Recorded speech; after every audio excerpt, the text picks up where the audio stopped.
Hello and welcome, I'm Stormo, and yeah, this is Half-Life. So one thing I haven't really covered in this series that I've been doing with all these old retro games is I haven't really covered PC gaming, and there's a pretty good reason for that, and I'll start a new game, and we'll just start at the very beginning, because that way I can talk over the wonderful introduction this game has. So, I should probably point out that this is actually Half-Life Source, not the original PC Half-Life, which was obvious if you know anything about the title screen in this game, which the original PC version's title screen is completely different to the Source version. In fact, I think the original PC version even has an update. Just change my mouse sensitivity. Oh, that's probably the best we're going to get, unless I actually manually adjust it in game, which I might do. So I'll just pause the game and bring up the options screen, and let's see.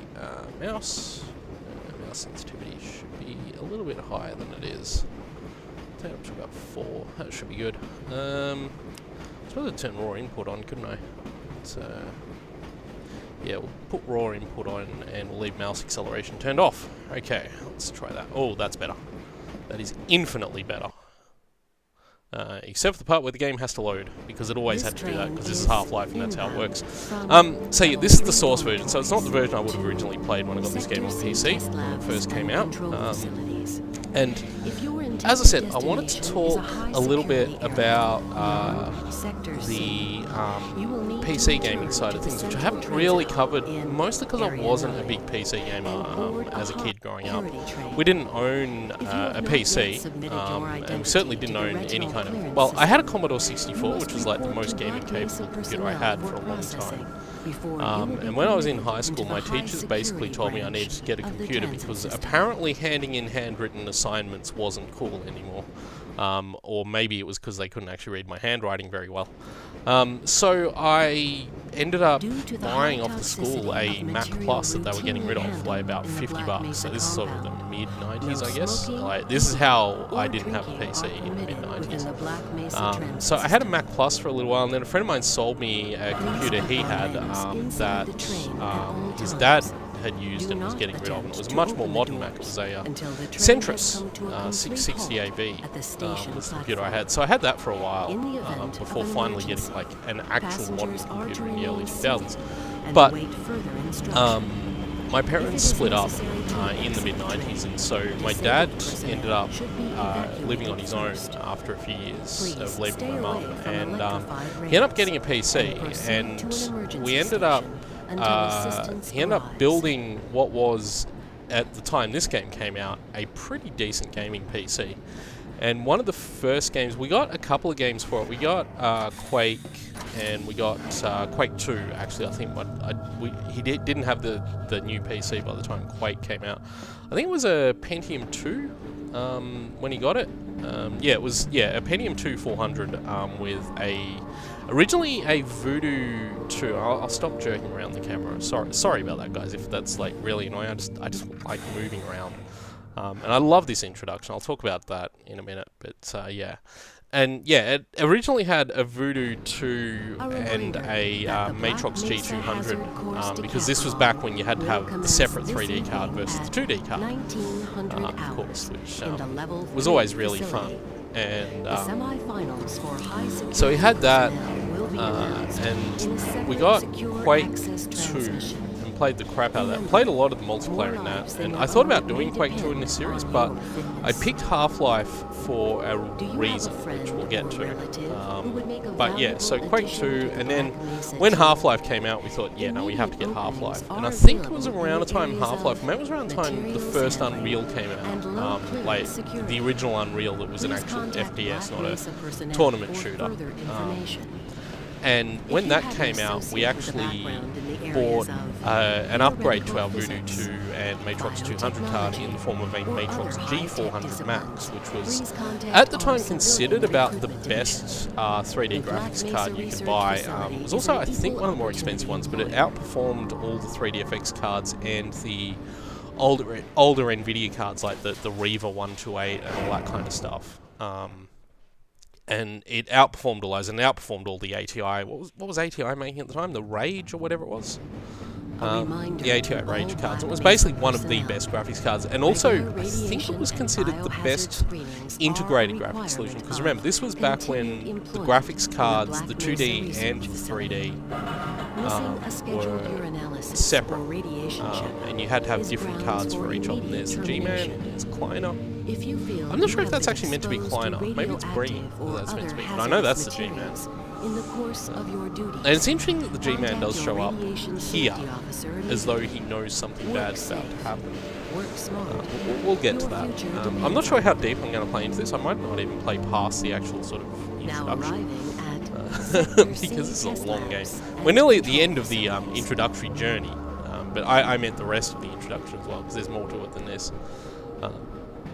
But yeah, so that was the PC that my dad had, and that I played a lot of early, well, late 90s, I guess, first-person shooters. Please stand back from the automated door. Oh, that's right, and Barney's wait for the got to come out security the door, officer doesn't he? to verify your identity. And yeah, and it was a G400 Max, which the Max version had 32 megabytes of RAM, not 16 like the standard version did.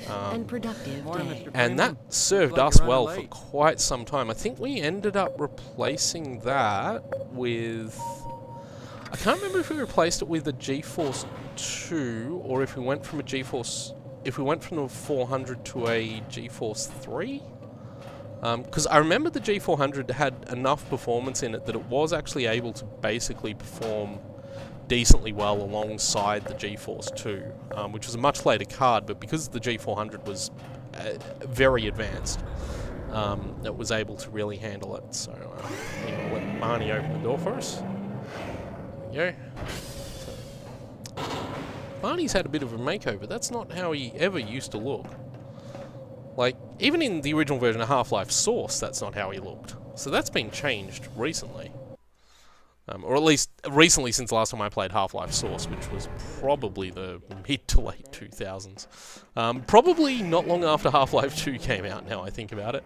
So yeah, all this reflection, that never used to be there either. In fact, all the lighting is much different now to how it used to be. Hey, Mr. Freeman, I had a bunch of oh wait, no, this is Barney, isn't it? Well, they were all Barney. 20 minutes ago, and I'm still trying to find my files.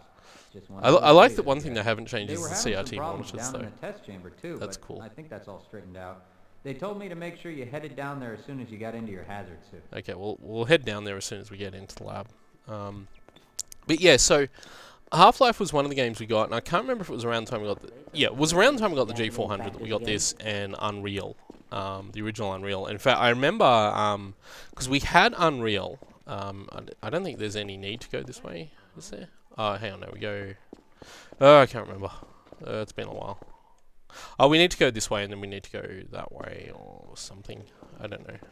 Anyway, the point is we need to go here. But yeah, so... Oh, maybe we don't need to go... Oh, no, that's right, yeah. I was going to say. I am confused.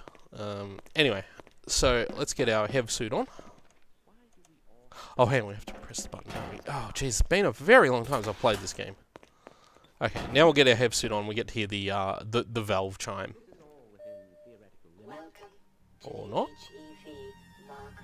In the original Half-Life, when you put that suit on, it played a very loud chime, which is actually the chime you hear whenever you launch a Valve game. It's that's there it is. It's playing the techno. There, it's doing it now. Okay, well, good. Geez, you move so fast in these old shooters, don't you? We're supposed to go this way, I suppose. But how fast you move, like, as a character, I am absolutely rocketing around the place. So let this guard open the door. And yeah, so this game was a revelation. Unreal, I remember being a real revelation, actually, and it's a pity I don't have a copy of Unreal lying around here. I mean, I probably do. I can actually see an original disc version of Unreal Tournament from where I'm sitting. But, yeah, Unreal was amazing primarily because we got it, and we got the G400, and with the G400 we were able to turn the graphics on it up to the maximum. And it blew us away because that game had, like, reflective surfaces and lighting like we'd never seen. Like, Quake 2 has lighting, I guess. Like, it does actually have a pretty advanced for its time lighting engine, but Unreal just blew it away. And this game, when we got this game, we were just like, wow. And the thing to remember with Half-Life 2 was that there was a lot of hype surrounding this game when it first came out, because it was delayed for so long, because it was first announced in, what, 95, 96 or thereabouts, maybe late 95, early 96, and it didn't come out till 1998. And the thing was, it actually, I seem to recall the original Half-Life leaked as well, didn't it? There was a leak. I know there was a leak for Half-Life 2, but wasn't there a leak for the original Half-Life as well? Something like that anyway. And so it came out. Gordon. Okay. Here you are. We just sent the sample down to the test chamber. We've boosted the anti-mass spectrometer to 105%. Bit of a gamble, but we need the extra resolution. The administrator is very concerned that we get a conclusive analysis of today's sample. I gather they went to some lengths to get it. They're waiting for you, Gordon, in the test chamber. Test chamber. I love that line. Yeah, we have to wait for him to do the thing, don't we? Okay. Yeah, so, funnily enough, those are the characters that show up in Half-Life 2, because that's Kleiner and, what's his name, the other doctor that I forgot the name of. It's about to go critical. Anyway, whoop. That didn't go well for them. Oh well, we're going this way, we don't care. But yeah, so, and this game, because it had so much hype surrounding it, I remember it being really hyped up when it came out. And of course, we got a copy and in fact, I've probably got it lying around here somewhere, the original copy that came in the sort of distressed orange box that it came in. Not the orange box that came out later, but I mean the orange box that the original Half-Life came in. It was like this bright neon orange type colour. I'm just wandering around here, just kill time mostly. And funnily enough, I noticed, because I actually had to install this game before I started recording it, and I noticed when I did that this game, strangely enough, sorry, they're talking. This is a rare opportunity for us. This is the purest sample we've seen yet. And, potentially, the most unstable. Now, if you follow standard insertion procedures, everything will be fine. I don't know how you can say that, although I will admit that the possibility of a resonance cascade scenario is extremely unlikely. Gordon doesn't need to hear all this. He's a highly trained professional. Yeah, I've got an MIT the degree. Administrator that nothing will go wrong. Yes, you're right. Gordon, we have complete confidence in you. Well, of course, in the original version, the lighting was nothing like this. The light, it was very much flat lighting. So this area was a lot brighter than it is here. And this was quite different. I think the geometry is a bit different. The textures look pretty rough, but yeah, the geometry and everything's a bit different. Anyway, we need to go up and around here. If you've never played the first Half-Life, it has a very long sequence before the actual action starts. But we are about to get to the end of that. Oh, that's the other thing I remember about Half-Life, was climbing ladders in the original Half-Life. All right, Gordon. Your suit should keep you comfortable through all this. The specimen will be delivered to you in a few moments. If you would be so good as to climb up and start the rotors, we could bring the anti-mass spectrometer. Yes, I've already figured it out. Just open the freaking lid and let me press the button. Okay, cool. Right. Let's get back down the ladder. Yeah, ladders in the first Half-Life are a bit weird. Although I seem to recall that it did ladders a lot better than anyone else at the time did ladders. In fact, did other games have ladders back then? I think Unreal had ladders. We'll take it from here. Power to stage I've got to wait for one this cage. emitters in 3. Anyway, yeah, so I played the crap out of this game back when it first came out. It has been a long time since I've played it though, so I probably don't remember everything, but I did play a lot of Half-Life when it first came out. Never really got into the multiplayer. The game did have a deathmatch mode, and of course quite famously had Counter-Strike, which started out life as a mod for Half-Life. But I never really played Half-Life as a multiplayer game, primarily because I guess by the time I started getting to online multiplayer, I played a fair bit of Quake 2 online multiplayer. And then Quake 3 Arena and Unreal Tournament both came out, and I played the crap out of both those games. Especially Unreal Tournament, which I think is probably the better of the two. Like, I was kind of disappointed with Quake 3 Arena. I wish these scientists hurry up and deliver that thing. I was kind of a bit disappointed with Quake 3 Arena because it felt less, like, it looked better than Unreal Tournament, I thought. Like, they both looked pretty good, but Quake 3 had that really amazing visual design to it and everything like that. It's actually, like, when it came out, I thought, wow, graphics will never get better than this. Not realizing, of course, that they would. Anyway. Gordon, get away from the beat. Shutting down. Whoop. No. Looks like that resonance cascade scenario happened. Well, that's a it's not shutting down. It's not. Oh, this isn't going well. This hasn't gone well for anyone. Yeah, Quake 3 Arena, which looked amazing, but I always found Unreal Tournament was probably the better game to play. Because it just had more variety in the map design, and the weapons felt better, I think. Like, okay, Quake 3 had the railgun. The railgun is an amazing weapon, and the screen's gone completely black. I'm sure I'm supposed to be seeing things at the moment, though. Ah, there you go. Oh, that's right, you get teleported around. I forgot that there's a part where the screen does go completely black first before you start seeing these dudes. And then you get teleported away. And then, of course, the same thing happens in Quake 2. In Half-Life 2. Where you get teleported around and you get to see... And I discovered recently, actually, there's a part in the Half-Life 2 teleportation, unforeseen consequences, yep.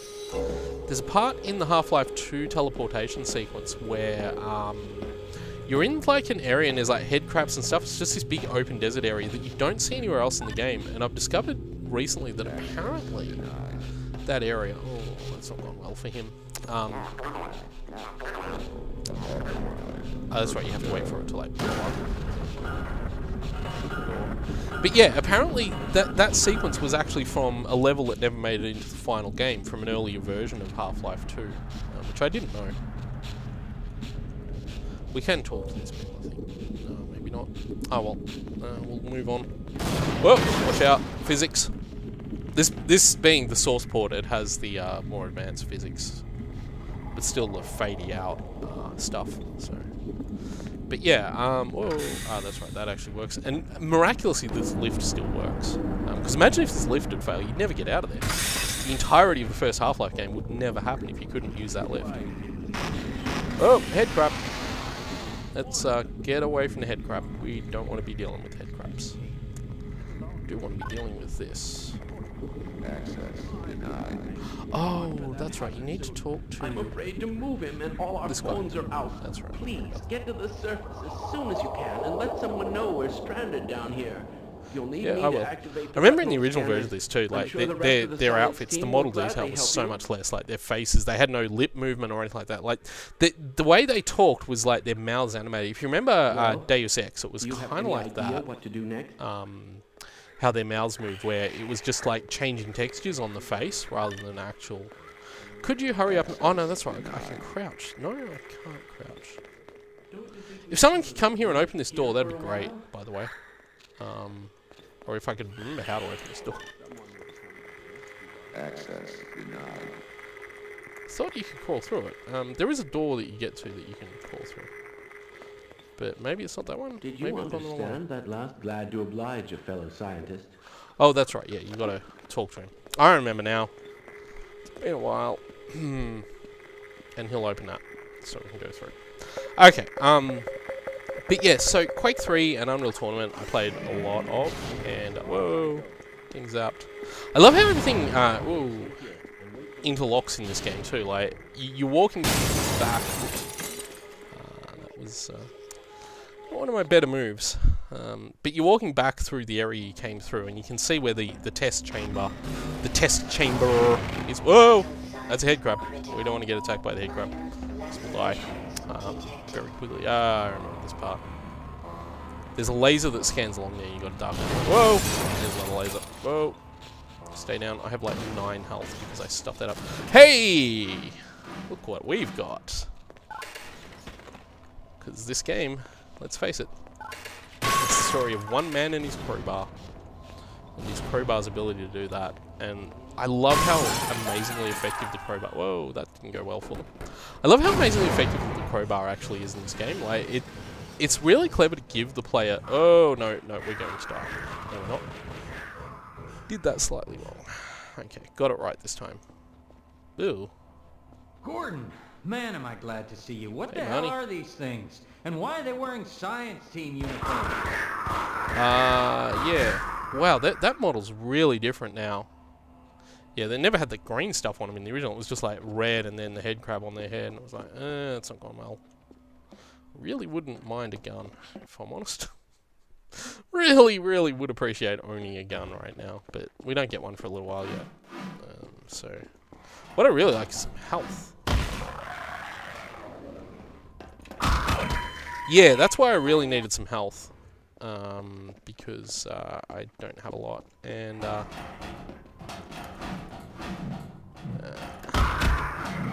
gun would be good too. This isn't going to go well, is it? Yeah, hit it. I don't have a lot of health, because I have so little health. It's like this weird dancing. Okay, there we go. I need a gun.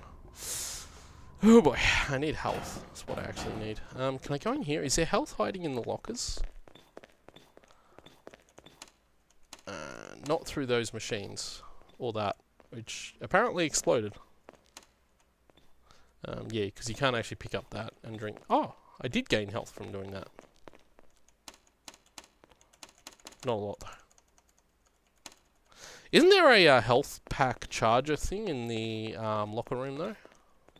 Can I go back into the locker room? I seem to recall that there is... ooh, it's not ended well for him. There is a charger in here though, isn't there? Yes, that's what I'm looking for. I think there's an energy charger as well, but most importantly we need that. Maybe there isn't an energy charger in here. No, it doesn't look like it. Oh well, we got the health that we needed, so that's like the most important thing. Come out of there. Anyway, yeah, what was I saying? Don't need to go that way. Aside from the fact that these games move so fast, I forget how fast you move in early Half-Life. But yeah, so Quake 3 Arena and Unreal Tournament I played a lot of. I never played this game as much. There's a head crab. It's a dead head crab. Which is kind of the best head crab, I guess. There's another head crab there. Where to go? Oh, when... missed that jump up. Gotta kill that head crab. Oh, because he's gonna attack me if I don't. Yeah, that's better. The only good head crab is a dead head crab. Oh, jeez, jumping at this. Oh, there's another first aid thing here. I'll use that to just recover what health I can recover. There we go, fully charged. Now we can do this. But yeah, so yeah, the first Half-Life, played a lot of it. Whoa! I don't remember that happening. I played this game originally. And yeah, we get to see what's happened to the zombies. That door doesn't actually open, does it? It just pretends to open. So. This is an area you can see, and this is where we get the gun. This is an area you can see early on, but you can't actually go past this point, as I recall. So, yeah. Anyway, I think if we press that button, the door will open and kill us. Whoa! Oh, and hi, it's the, dog thing. Dead dog thing. All right.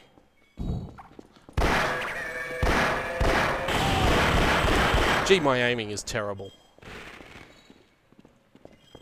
I remember the first time I played this game, hating those guys. Whoa. It appears the containment system has completely failed. Gonna have to... Oh. As I recall, the G-Man is up there when you walk in here first. I don't think I saw him before, but he is. Anyway, talking about Half-Life a little bit more, because I keep forgetting. Because now the action started, I actually have to focus on what I'm doing. Oh, I remember this. No! Stop! No! What the hell? Wow, he is terrifying. First aid thing behind there, so I'll grab that. Yeah, so I played this. Oh, jeez, get out of my way. Seriously, move. Gotta go down here.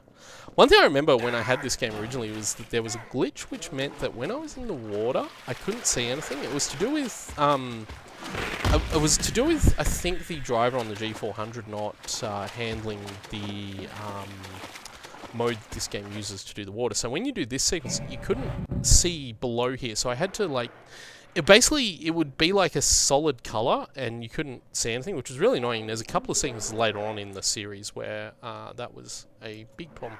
I need to... Oh, I'm running out of air. I need to get some air. And then we need to go back in there, because we need to come out the other side. So I need to go this way. And I think it's... there?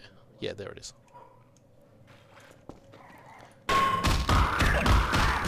Kill that guy. And we just keep going. We don't need to save him. So, we're all good. I think there's more of those dudes here, though. Oh, that's right, there's the lift sequence. I might actually leave it here, because I've sort of talked about everything I wanted to talk about in terms of this game being a game I grew up with, and the experiences I had with the PC gaming, which, like I said, were mostly to do with first-person shooters, and it's sort of why I actually do like first-person shooters. I like good ones, not bad ones, obviously, because nobody likes bad first-person shooter. Half-Life's a very good one, and we got Half-Life 2 when that came out. In fact, got it on the day of release, which is basically why my Steam account is as old as it is. Yeah, and like I said, this is the source version. The original looked quite a bit different, didn't quite have the texture detail or the dynamic lighting that this has. But they play fundamentally the same way. I think there's some slight differences, like the source version, the animation's a little bit better, and I think maybe the gunplay and stuff feels a little bit different, but overall I really like the original Half-Life, and I thought it was a good one to play because it's one I played a lot back in the day, and it's also one that doesn't involve running around like bot matching and stuff like that, which, because at the time that was sort of becoming the big thing, was the online multiplayer components, which Half-Life never really had, at least not until the modders got a hold of it and made things like Counter-Strike, and I think Day of Defeat was one that it had, and I'm just going to go down there. And Day of Defeat, and what was the other one? Team Fortress. No, Team Fortress was originally a Quake mod, wasn't it? Whoa! That was a pretty janky animation, actually. This might be better off at the crowbar, when I think about it, as we go down here. I wasn't going to go down here, but I kept talking for a while, so I thought, I may as well. We'll get to the... Whoa, oh, there's an enemy. So just keep swinging. So, I remember this being really hard. Doesn't seem that hard now, but then again, I think I didn't adjust the difficulty, so I'm actually playing easy. I can do this game normal. Oh, stay back. So we come down here. This is sort of where you feel the game really starts to take off. Oh, all those head crabs. So all those head crabs that came down end up over there, which is hilarious. And yeah, so this is the game that really made me like first-person shooters, more so than Quake or Unreal. Jeez, that's a lot of those things. Let's just go. Oh! I forgot about that. Anyway, I think we're going to leave it there. Yeah, this is Half-Life 2. Oh, sorry. This is Half-Life, not Half-Life 2. Very much not Half-Life 2. This is the original Half-Life. It's a pretty cool game. Just let that happen and not die this time, because what you got to do is this. So, and get around here. So that's how that works. If you ever got stuck on that puzzle. Oh, it fell off. Oh well. Anyway, this is Half-Life. It's a really cool game. Yeah, it's the game that got me into first-person shooters, pretty much. So, thank you all for watching, and I will see you all next time.